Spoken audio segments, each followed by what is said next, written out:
Hello, मैं हूं मनोज मौर्य और आज हम लोग पढ़ने जा रहे हैं रिप्रोडक्शन यूनिट का ह्यूमन रिप्रोडक्शन चैप्टर, जिसमें हम लोग पढ़ेंगे मेल रिप्रोडक्टिव सिस्टम। पहला टर्म दिया है गैमेटोजेनेसिस। तो फॉर्मेशन ऑफ गैमीट, गैमीट बनने को ही बोल देते हैं गैमेटोजेनेसिस। गैमीट जैसे कि स्पर्म का बनना, ओवम का बनना। स्पर्म बनता है मेल में और ओवम बनेगा फीमेल में। एनसीईआरटी में ये भी क्लियर लिखा है कि स्पर्म बनते रहते हैं ओल्ड एज तक भी, और जबकि ओवम बनते हैं अराउंड 50 ईयर तक की, 50 साल तक की। एक आदमी बुढ़ापे तक भी बाप बन सकता है, मगर औरत केवल 50 साल तक ही मां बन सकती है।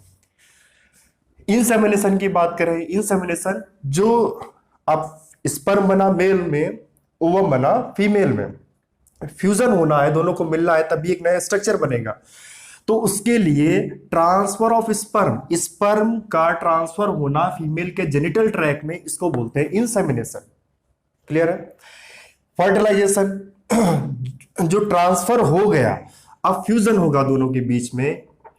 ये मेल का स्पर्म है, ओवम है, इनसे फ्यूजन होके स्ट्रक्चर बनता है जाइगोट, इसको बोलते हैं फर्टिलाइजेशन। फर्टिलाइजेशन मतलब है दोनों का फ्यूजन होना, मेल के स्पर्म का फीमेल के ओवम का। ठीक है ना? इम्प्लांटेशन, इम्प्लांटेशन अब जो स्ट्रक्चर डेवलप हुआ, एनसीईआरटी में तो ऐसी लाइन लिखी है, attachment of the blastocyst to the uterine wall for nourishment. ठीक है ना?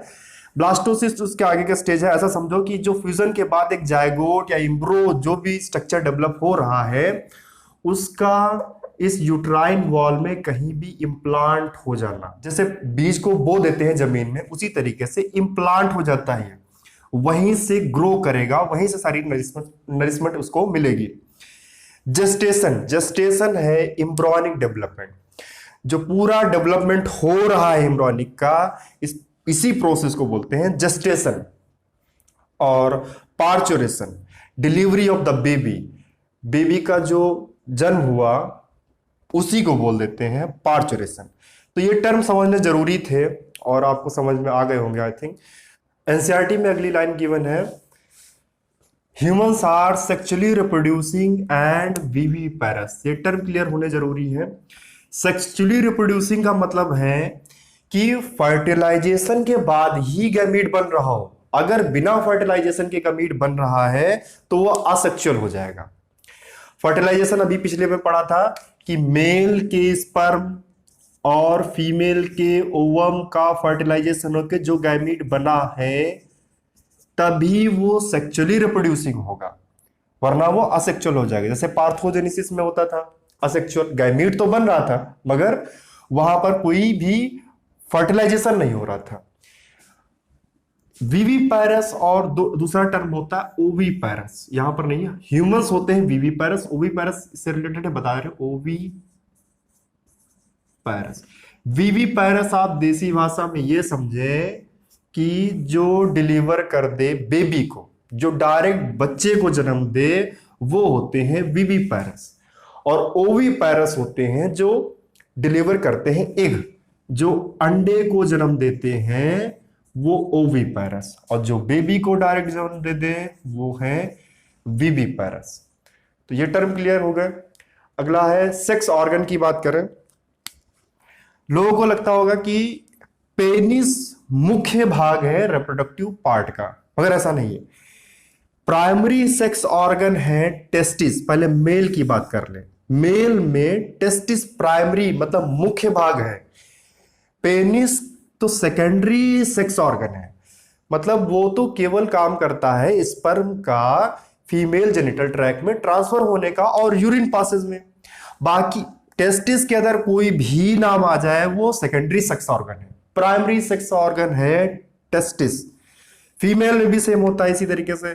फीमेल में ओवरी है प्राइमरी सेक्स ऑर्गन, उसके अंदर कोई भी नाम आ जाए, ओविडक्ट, यूट्रस, वेजाइना, सब है सेकेंडरी सेक्स ऑर्गन। मेल की अगर बात करें, मेल जैसे कि सांड और बैल में यही डिफरेंस होता है। पैदा तो सब सांड ही होते हैं, मगर सांड के टेस्टिस ऑपरेशन करके निकाल लिए जाते हैं। अब वो बैल बन गया, आप उसको गाय के बीच रखो कोई फर्क नहीं पड़ेगा। ना उसको सेक्स करने की डिजायर होगी। इसी तरीके से अगर मेल के भी टेस्टिस निकाल लिए जाए तो वो किन्नर बन जाएगा, मतलब उसके अंदर सेक्स की डिजायर नहीं बची। मगर जो नसबंदी होती है, वैसेक्टोमी, नसबंदी में क्या होता है, ये हमारे टेस्टिस है, इससे जो वॉस डिफरेंस निकला इसको कट कर देते हैं यहां से और इसको अलग करके इसको बांध देते हैं। तो अब क्या हुआ, स्पर्म तो बन रहे हैं मगर वो हमारे यूरिन के थ्रू, ये पेनिस के थ्रू बाहर नहीं आ पाते और ये अंदर ही रह जाते हैं, जिससे लाइसोसोम्स खुद ही उसे मार डालता है। तो यहां पर ये है स्पर्म बना, मतलब टेस्टिस हैं, वो किन्नर नहीं है, मगर टेस्टिस ही ना हो तो वो बिल्कुल किन्नर हो जाएगा, ठीक है ना। अगर किसी किसी में एक ही टेस्टिस होता है तो भी वो किन्नर नहीं है, मगर वहां पर स्पर्म की मात्रा कम बनेगी। टेस्टिस से एक हार्मोन्स निकलता है टेस्टोस्टेरोन। टेस्टोस्टेरोन यही मेन हार्मोन्स होता है जो हमें मर्द बनाता है, मेल बनाता है। कुत्तों में भी सेम चीज होता है, जब उनके भी टेस्टिस से टेस्टोस्टेरोन निकलता है, तो जब वो कहीं कहीं पेशाब करते हैं हर जगह जगह पर, तो वो उसी के थ्रू अपना टेस्टोस्टेरोन वहां पर निकालते हैं और जिससे तेज स्मेल निकलती है। तो वो अपना वहां पर एरिया तय करते हैं कि जहां पर भी मान लो पेशाब कर दिया उन्होंने तो वो एरिया उनका हो गया कि वहां पर टेस्टोस्टेरोन निकला। अब कोई अगला कुत्ता आएगा, सूंघेगा और उसे पता चल जाएगा यहां पर किसी और का एरिया है। तो कभी आपने देखा है कि आप बाइक लेकर जा रहे हैं अकेले और पीछे से कुत्ता आपको नहीं भौंक रहा, आपकी गाड़ी को देख के भौंकने लगा, तो वहां पर यह है कि आपने कभी बाइक खड़ी की होगी और वहां पर कोई कुत्ता आया होगा, अपना एरिया बना दिया, 2 मिनट में सूख गया। अब वो एरिया तो उस बाइक पे बना दिया, अब वो एरिया लेकर आप कहीं और चले गए किसी दूसरे कुत्ते के एरिया में। वहां जब उसने सूंघा कि यहां मेरा एरिया और किसी और कुत्ते का एरिया आ गया, तो उस बाइक को देख के कभी कभी भौंकता है, ना कि आपको। तो ये उसी टेस्टोस्टेरोन के कारण होता है। अब हम लोग देखते हैं मेल रिप्रोडक्टिव सिस्टम को। तो ये लोकेटेड होता है पेल्विक रीजन में। ये एनसीईआरटी में पूछ ही सकते हैं क्वेश्चन कि मेल रिप्रोडक्टिव सिस्टम कहां पर लोकेटेड है, तो पेल्विक रीजन में। इसके अगर देखें क्या क्या इसमें कंटेन है, तो इसमें टेस्टिस होता है पेयर में, मतलब टेस्टिस होंगे हमारे पास 2। एसेसरी डक्ट, एसेसरी डक्ट अभी नाम आप समझ लो, ये कहां पर कैसे क्या लोकेट होते हैं, डायग्राम से ही क्लियर होगा। एसेसरी डक्ट में जैसे रीटी टेस्टिस, वासा एफ्रेंसिया, एपिडिडाइमिस, वास डिफरेंस, ठीक है ना। ग्लैंड्स होती हैं seminal vesicle, bulbo urethral gland, prostate gland. ये स्ट्रक्चर से आपको क्लियर होंगे अभी, बस अभी ये समझना है मेल रिप्रोडक्टिव सिस्टम में क्या क्या होता है। और एक्सटर्नल जेनिटेलिया जिसमें आ जाता है आपका पेनिस। और अब हम लोग पढ़ते हैं मेल रिप्रोडक्टिव सिस्टम के पहले पार्ट टेस्टिस को, जो मेन रिप्रोडक्टिव ऑर्गन है। तो ये बिल्कुल एनसीईआरटी की लाइन का एक ग्राफिकल रिप्रेजेंटेशन है। अगर आप इसे समझ गए तो एनसीईआरटी आपको बिल्कुल क्लियर हो जाएगी, ठीक है ना। तो देखिए टेस्टिस है situated outside the abdominal cavity, जिसको बोलते हैं स्क्रोटम। अच्छा, टेस्टिस हमारे एब्डोमिनल कैविटी से बाहर क्यों सिचुएटेड होते हैं? इसके 2 रीजन हैं। हमारी बॉडी का टेम्परेचर होता है 37, मगर स्पर्म जो है, जो स्पर्म प्रोड्यूस होते हैं, तो वो इस टेम्परेचर पर बन नहीं पाएंगे, उसको चाहिए 2 डिग्री से कम, मतलब 35 डिग्री। तो आप क्या करते, तो ये जो है बॉडी से आउटसाइड है, स्क्रोटम, वहां पर सिचुएटेड होते हैं टेस्टिस। यही स्क्रोटम हेल्प करता है temperature, lower temperature than body temperature कितना, 2 से 2.5, मतलब 2 से लेकर 2.5 डिग्री सेंटीग्रेड कम कर देता है टेम्परेचर। क्योंकि स्पर्म बनने के लिए 35 डिग्री की जरूरत होती है, उससे भी कम, और हमारे बॉडी का टेम्परेचर होता है 37 डिग्री। ये जरूरी होता है, necessary for the spermatogenesis, sperm बनने के लिए जरूरी होता है। तो ये क्वेश्चन नीट में पूछा भी गया था कि स्क्रोटम क्या हेल्प करता है। अब आ जाए टेस्टिस का अंदर। टेस्टिस के अंदर देखते हैं 250 कंपार्टमेंट होते हैं। टेस्टिस के अंदर ऐसा समझ लो 250 कमरे टाइप के बने हुए, जिसे हम बोल देते हैं टेस्टिकुलर लोब्यूल। टेस्टिस के अंदर है कितने, 250 टेस्टिकुलर लोब्यूल। अब ये इसके अंदर देखा जाए, each lobule contain 1 2 3 highly coiled seminiferous tubule. मतलब टेस्टिस के अंदर 250 टेस्टिकुलर लोब्यूल, फिर एक लोब्यूल के अंदर 1 से 3 हाईली कॉइल्ड सेमिनिफेरस ट्यूब्यूल, जहां पर स्पर्म प्रोड्यूस होते हैं। टेस्टिस के अंदर भी देखा है ना। और वो भी अगर देखा जाए तो दो चीजें हैं, मेल जर्म सेल यहां पर पाई जाती हैं सेमिनिफेरस ट्यूब्यूल के अंदर, और सर्टोली सेल पाई जाती है, जिसको नर सेल भी बोलते हैं। ये इसलिए बोलते हैं क्योंकि ये प्रोड्यूस करती है nutrition for the germ cell. ये सर्टोली सेल इस मेल जर्म सेल को न्यूट्रिशन देती है, और ये मेल जर्म सेल क्या कर देता है, मियोटिक डिवीजन करके स्पर्म बना देता है। अच्छा, मियोटिक मिटोटिक ये कंफ्यूजन करता होगा, आप ये समझ लो, जब आपसे मिटोसिस या मिटोटिक बोला जाए, मतलब एम के बाद जस्ट आ जाए टी, मिटोटिक मिटोसिस, तो मतलब एक सेल डिवाइड हो जाएगी दो में। अगर आपसे कोई बोले मियोसिस मियोटिक, मतलब एम के थर्ड नंबर पर कोई टी नहीं आ रहा है, तो वो सेल डिवाइड हो जाएगी 4 सेल में। आप ये सेल चैप्टर है, मगर ऐसे शॉर्ट समझने के लिए आप समझ लो, जब तो आपसे कोई बोले मिटोटिक मिटोसिस, तो वो 2 में हो जाएगा। तो यहां पर बोला है मियोटिक डिवीजन। ऑप्शन देकर ये भी कंफ्यूज कर सकते हैं ना।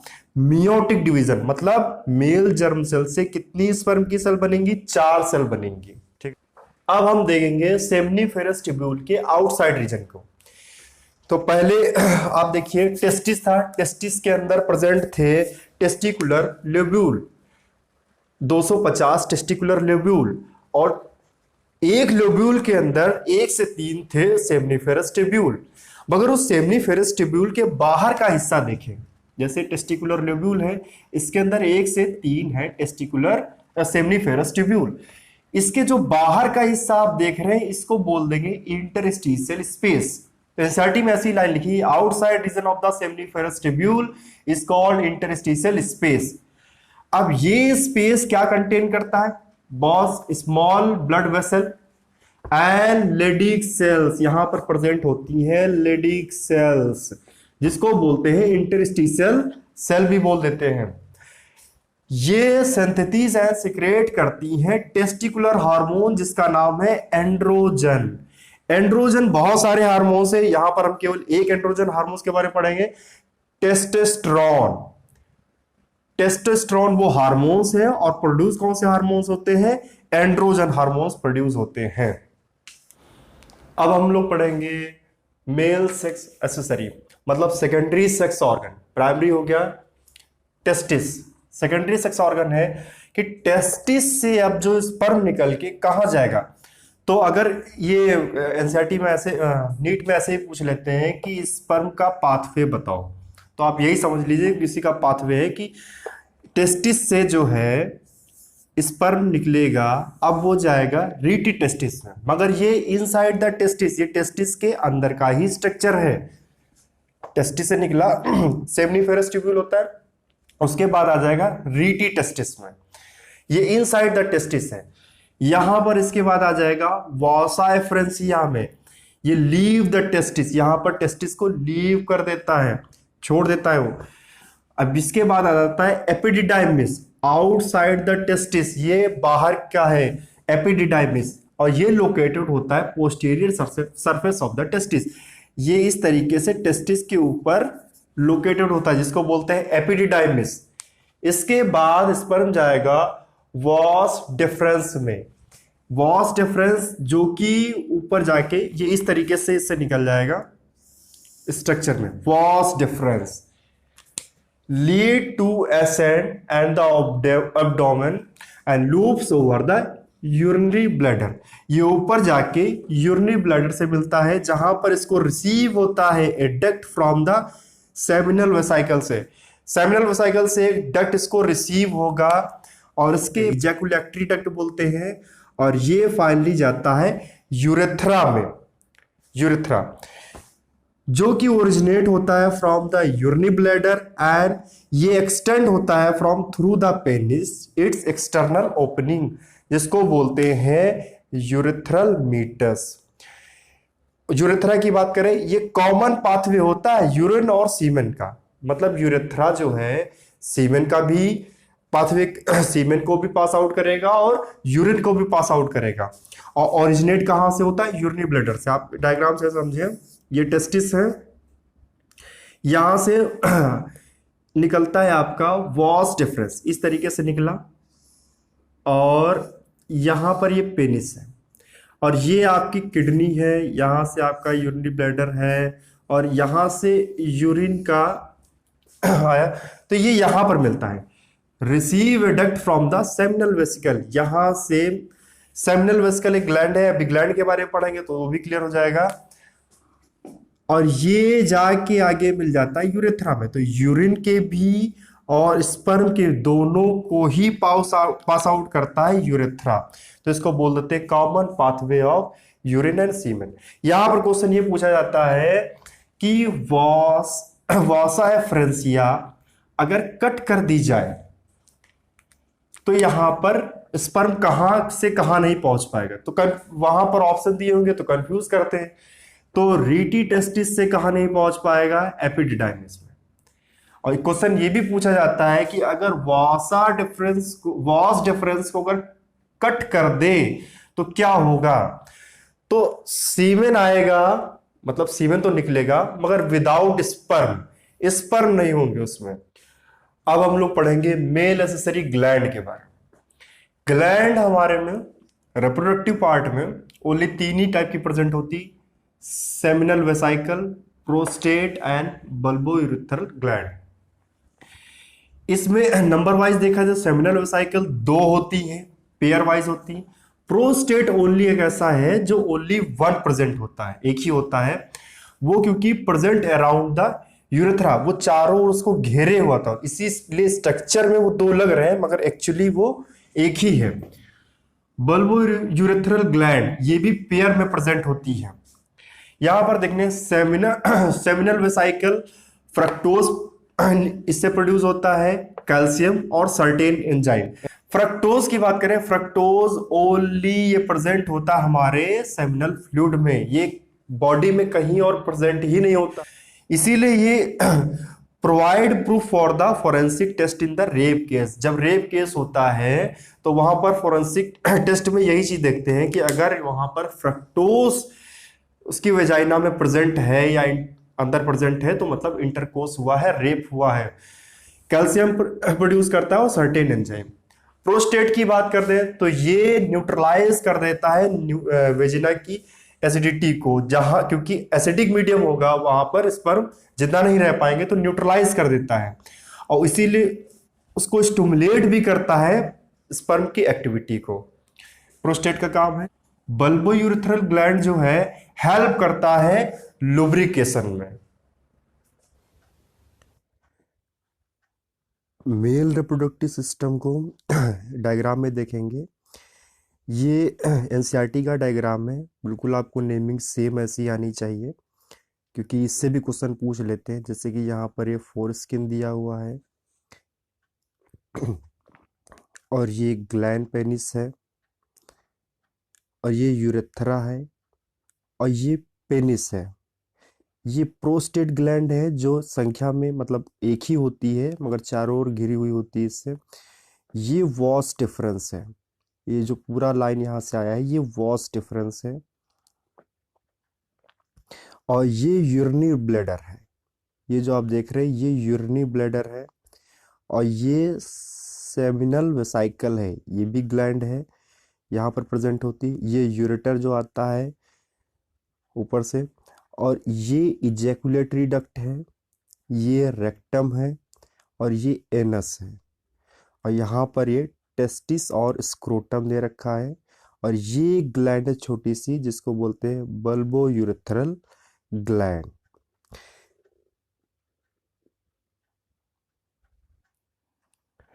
ये एनसीईआरटी में हमें दूसरा डायग्राम दे रखा है। यहाँ पर देखिए ग्लैंड पेनिस ये दे रखा है, फोर स्किन ये होता है। ये जो टेस्टिकुलर लेब्यूल आपने पढ़ा था ये टेस्टिस के अंदर ही है, इसी के अंदर सेमनीफेरस ट्यूब्यूल होते हैं, जिससे यहाँ पर नेमिंग में नहीं दिखाया गया है। फिर स्पर्म आता है रीटी टेस्टिस में, उसके बाद वॉसा एफ्रेंसिया में। बताया भी था आपको कि रीटी टेस्टिस में, ये रीटी टेस्टिस जो है टेस्टिस के अंदर का ही स्ट्रक्चर होता है, वॉसा एफ्रेंसिया टेस्टिस को लीव करता है। उसके बाद जाता है स्पर्म एपिडिडाइमिस में, जो कि टेस्टिस के ऊपर का स्ट्रक्चर होता है। इसके बाद जाता है स्पर्म वॉस डिफरेंस में, और ये आके आ जाता है यूरेथ्रा से बाहर। इधर देख लें तो ये यूरिनी ब्लैडर दे रखा है आपको, और ये यूरेटर जो ऊपर से आता है। यहाँ पर 3 ग्लैंड हैं, एक है सेमिनल वेसिकल, प्रोस्टेट ग्लैंड है, और बल्बो यूरेथ्रल ग्लैंड है। ये 3 ग्लैंड लाइन से दी हुई, जिसमें से प्रोस्टेट ग्लैंड संख्या में एक ही होती है, और ये यूरेथ्रा है वो कॉमन पासेज है जो कि यूरिन का और स्पर्म का दोनों का होता है। ये टेस्टिस दिखाया है यहाँ पर, इसके आगे फोरस्किन एंड ग्लैंड पेनिस।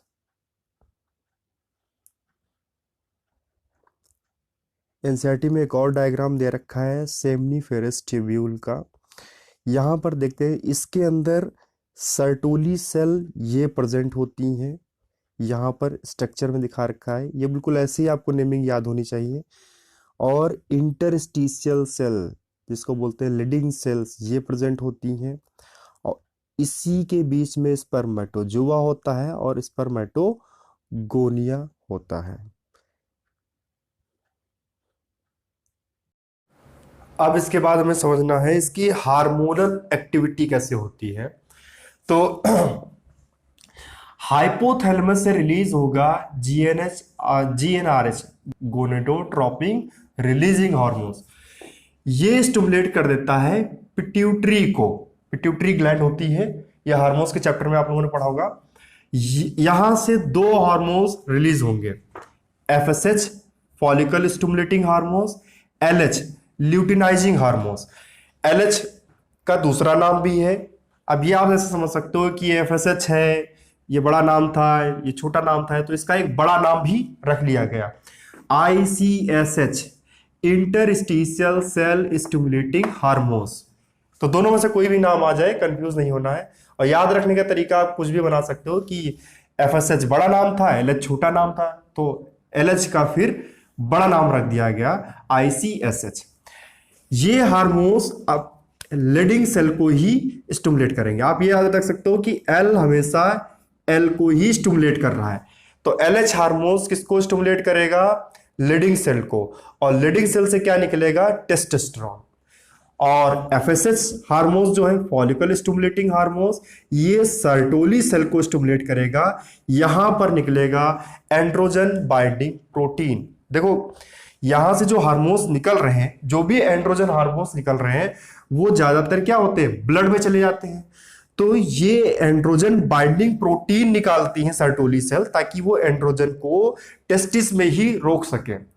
तो ये ऐसा ही कंटिन्यू नहीं चलेगा, ये जब एक्सेस ज्यादा हो जाता है, इसकी मात्रा जब बढ़ जाती है, तो इसको निगेटिव फीडबैक देगा कि अब रोक दो, स्टॉप कर दो, पिट्यूटरी को भी हाइपोथैलेमस को भी।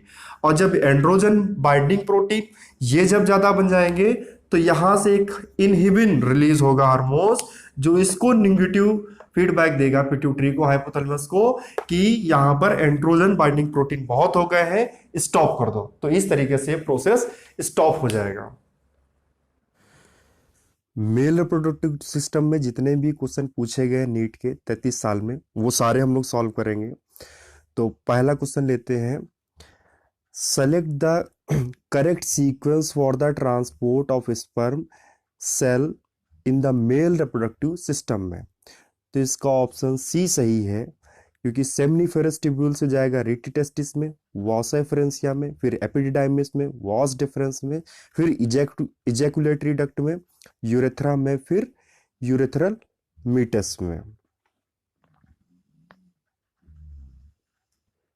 क्वेश्चन नंबर 2 में हम लोग देखेंगे, इसमें पूछा है pathway of transport of sperm. Sperm का पाथवे पूछा है, तो इसमें ऑप्शन ए सही है। रीटी टेस्टिस से जाएगा एफरेंट डेक्ट्यूल्स में, फिर एपिडिडाइमिस में, फिर वॉस डिफरेंस में। क्वेश्चन नंबर 3 हम लोग पढ़ेंगे, इसमें बोला है share terminal duct of the reproductive and urinary system in the human mails में, तो वो होता है यूरेथ्रा। ऑप्शन ए इसमें सही है। क्वेश्चन नंबर 4 हम लोग पढ़ेंगे, the Leydig cells are found in the human body are secretory source of, तो किसका सेक्रेशन करता है लीडिंग सेल्स? एंड्रोजन का। तो इसमें ऑप्शन हमारा डी सही है। इसके बाद क्वेश्चन नंबर 5 पढ़ेंगे, if for some reason the vasa efferentia in the human reproductive system get blocked in the gamete will not transport from the, अगर उसको वॉसा एफरेंसिया को ब्लॉक कर दिया जाए, काट दिया, तो वो टेस्टिस से एपिडिडाइमिस में नहीं पहुंच पाएगा। तो ऑप्शन ए इसमें सही है। क्वेश्चन नंबर 6 देखें, तो इसमें पूछा है testis in the human are situated outside abdominal cavity inside the pouch of scrotum, जिसको बोलते हैं। क्या पर्पस है उसका? तो वो ऑप्शन ए सही, इसमें maintaining the scrotal temperature lower than the internal body temperature, क्योंकि वो हमारे बॉडी के टेम्परेचर से उसका टेम्परेचर कम रखता है। ऑप्शन ए सही है। 7th वाला देखें, तो Sertoli cell are found in, ये पाया जाता है सेमनीफेरस ट्यूब्यूल में। ऑप्शन सी सही है, क्योंकि प्रोवाइड करता है nutrition to the germ cell. अब हम लोग क्वेश्चन नंबर 8 देखेंगे, vasa efferentia are the ductule leading from the, तो ये होता है ऑप्शन बी, रीटी टेस्टिस से वॉस डिफरेंस तक की। बेस्ट ऑप्शन चुनेंगे तो यही इसमें सही ऑप्शन है। क्वेश्चन नंबर 9 में देखेंगे, seminal plasma is the in the human male is rich in, क्या रिच होता है इसमें? फ्रक्टोज और कैल्शियम इसमें ज्यादा हो, तो ऑप्शन ए सही है। 10th वाला देखेंगे, secretion from the from which one of the following are rich in fructose calcium and some enzyme, ये किसमें सबसे ज्यादा होते हैं? Option A, male accessory gland में। 11th वाला देखेंगे, seminal plasma in humans is rich in, क्या रिच होता है? फ्रक्टोज कैल्शियम तो रिच होता है, बट एंजाइम भी होते हैं, तो पहला वाला तो सही नहीं है, D, fructose calcium and certain enzyme, D option सही है। अब क्वेश्चन नंबर 12 देखेंगे, बिल्कुल डायग्राम बेस्ड क्वेश्चन है। ए को बोलते हैं वॉस डिफरेंस, बी होता है तुम सेमिनल वेसाइकल, सी है प्रोस्टेट, और डी है बल्ब यूरेथ्रल, तो ए ऑप्शन इसमें सही है। 13 वाला देखें question, male hormones is produce in the testis by the cell, तो इसका ऑप्शन हो जाएगा करेक्ट डी, लेडिक सेल्स। हाँ, यहीं से निकलता है आपका एंड्रोजन, ठीक है। 14 का location and secretion of the Leydig cells, तो लोकेशन है टेस्टिस, और हार्मोन्स मतलब सेक्रेट क्या करता है? टेस्टोस्टेरोन, ऑप्शन सी इसका सही है। तो मेल रिप्रोडक्टिव सिस्टम में जितने भी क्वेश्चन 33 साल में पूछे गए थे वो सारे हो गए हैं इसी में। तो आई होप आपको ये चैप्टर समझ में आया होगा, ये टॉपिक क्लियर हुआ होगा। Thank you.